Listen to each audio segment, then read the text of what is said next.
আসসালামু আলাইকুম। আজকের এই ভিডিও টিউটোরিয়ালে আপনাদের সবাইকে স্বাগতম। আমি আপনাদের সাথে আছি Ismail Swapan, trainer, Zahid computer training centre. আজকের এই ভিডিও টিউটোরিয়ালে আমরা দেখব এমএস ওয়ার্ড থেকে প্যারাগ্রাফ গ্রুপ। তো কিভাবে প্যারাগ্রাফ গ্রুপের কয়েকটা অংশ আছে লিস্ট তৈরি করা, লেখাকে সেন্টারে নেওয়া, পেজের রাইট সাইডে নেওয়া, লেফট সাইডে রাখা, এবং প্যারাগ্রাফের মধ্যে লাইন স্পেসিং করা এবং প্যারাগ্রাফকে কালার করা। তো এইগুলা কিভাবে করতে হয় সামনে আমরা দেখব। তো দেখেন এখানে আমি একটা লিস্ট তৈরি করছি। তো শুধু লিস্ট যে এবিসি দ্বারাই হবে বা 1 2 3 দ্বারা হবে এভাবে না, আমরা আরো অনেক কিছুর মাধ্যমে লিস্ট তৈরি করতে পারি। এবং এই যে এখানে একটা প্যারাগ্রাফ, এই প্যারাগ্রাফে কালার করা হয়েছে। তো এই কালার আমরা কিভাবে করি সেটাও দেখব। ওকে, তো এর জন্য আমি প্রথমে যেমন এখানে লিখেছি প্রোডাক্ট, এরপর সিপিইউ, কিবোর্ড, মাউস, এগুলোকে লিস্ট তৈরি করছি। তো এখানে লিখবো PRODUCT প্রোডাক্ট। এরপর আমরা লিস্ট তৈরি করব। তো লিস্টের জন্য প্যারাগ্রাফ থেকে আমরা এখানে গিয়ে অপশনে গিয়ে এখান থেকে যে কোনো একটা সিলেক্ট করব। আমি এই বুলেটটা সিলেক্ট করলাম। সিলেক্ট করার পর এখানে আছে সিপিইউ, এরপর আমার লেখা শেষ হলে এন্টার দেব, অটোমেটিক নিচে আরেকটা চলে আসবে।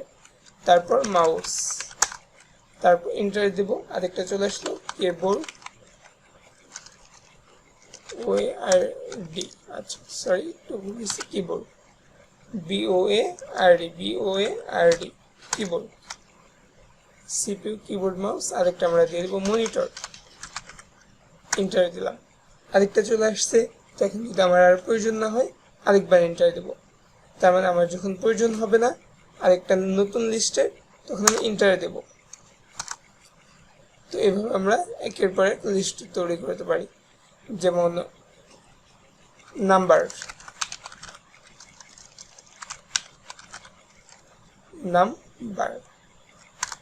যেমন 1 2 3 4 দ্বারা আমরা লিস্ট তৈরি করতে পারি। এক্সাম্পলের জন্য এখানে 1 সিলেক্ট করলাম, নাম্বারে গিয়ে এরপর 1 এন্টার দিলাম, TWO2, তারপর এন্টার দিলাম 3 THREE3 FOUR4।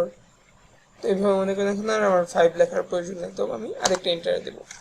ওকে, তো এই লিস্টগুলোকে আমরা চেঞ্জও করতে পারি। এর জন্য লিস্টগুলোকে সিলেক্ট করব। এরপরে এখানে এবিসি আছে, তারপর 1 এর পাশে ব্র্যাকেট আছে, তারপর রোমান চিহ্ন আছে। তো এগুলো আমাদের যেটা প্রয়োজন হবে সেটা আমরা ইউজ করব। এখানে বুলেটের মধ্যেও আমরা চেঞ্জ করতে পারি, বা বুলেটের পরিবর্তে আমরা এখান থেকে নাম্বারও ব্যবহার করতে পারি। ওকে, তো এরপর আমরা দেখব কোন একটা লেখাকে আমরা কিভাবে পেজের মাঝখানে নিতে পারি। তো এর জন্য আমরা যেটা করব সেটা হচ্ছে এখানে কিছু একটা লিখব, we have to learn spoken English. Okay, তো এটাকে সিলেক্ট করে আমরা এখান থেকে সেন্টারটা সিলেক্ট করে দেব। অ্যালাইন এর মধ্যে এটা হচ্ছে অ্যালাইন লেফট, এটা সেন্টার, এটা রাইট, আর এটা জাস্টিফাই। আমি এটার মধ্যে ক্লিক করলাম, তো এটা সেন্টার হয়ে গেছে। যদি আমি এটাকে সিলেক্ট করে রাইটে দেই তাহলে এটা পেজে রাইটে চলে যাবে, আবার লেফটে দিলে লেফটে চলে আসবে। তো এরপর আছে জাস্টিফাই। তো জাস্টিফাইয়ের কাজটা হলো সেটা আমি আপনাদের দেখাচ্ছি। দেখেন এখানে আমাদের একটা প্যারাগ্রাফ আছে, যখন এটা লেফটে থাকবে তখন এটা এই অবস্থায় থাকবে, লেফট বরাবর থাকবে। এবং যদি কোনো একটা ওয়ার্ড এইখানে জায়গা যদি না হয় তাহলে সেটা নিচের লাইনে চলে আসবে। আর যখন সেন্টার করব এটা সেন্টারের দিকে হবে, আর রাইট করলে এই রাইটের দিকটা সমান্তরাল থাকবে। কিন্তু যদি আমরা জাস্টিফাই করি তাহলে এই যে আমাদের প্যারাগ্রাফের লাইনটা মার্জিনের এপাশ থেকে এপাশ সমান্তরাল বরাবর থাকবে।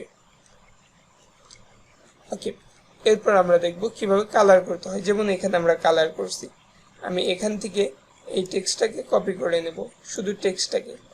তো এখান থেকে কপি করব আর পেস্ট করব শুধু এই টেক্সটটাকে। তো এই জন্য পেস্ট অপশনে গিয়ে এইখান থেকে দেখেন আমাদের পেস্টের জন্য বিভিন্ন আছে, কিপ সোর্স ফরম্যাটিং। সোর্সের ফরম্যাট সহ।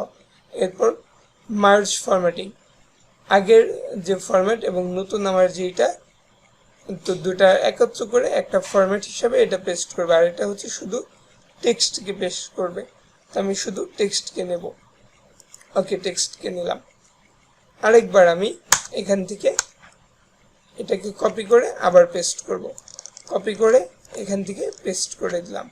ওকে, তো এইখানে একটা জিনিস দেখবেন, এখান থেকে যখন আমরা কালার করবো শেডিং কালার, এটা একটা প্যারাগ্রাফ, সম্পূর্ণ প্যারাগ্রাফের জন্য নিয়ে নেবে। তো সিলেক্ট করে আমি কালার করলাম, এটা একটা প্যারাগ্রাফ নিয়ে নেবে।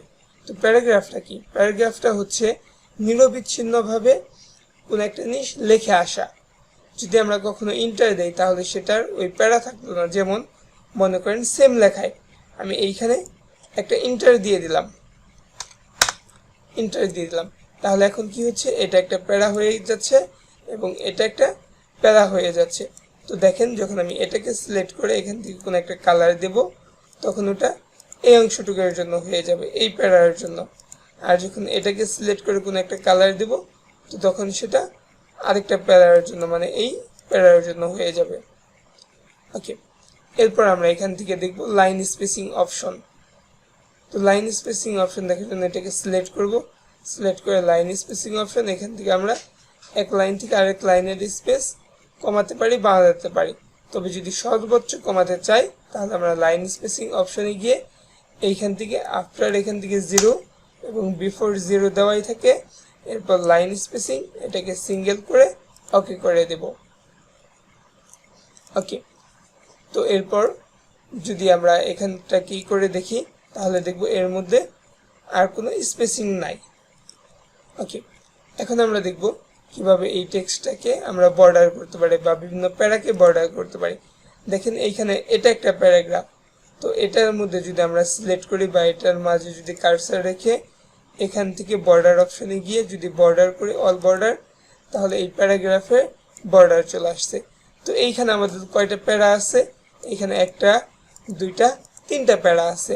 তার মানে এইখানে যদি আমরা সিলেক্ট করি এবং এইখান থেকে যদি অল বর্ডার সিলেক্ট করি, তাহলে আমাদের তিনটা প্যারার জন্য তিনটা বক্স হবে।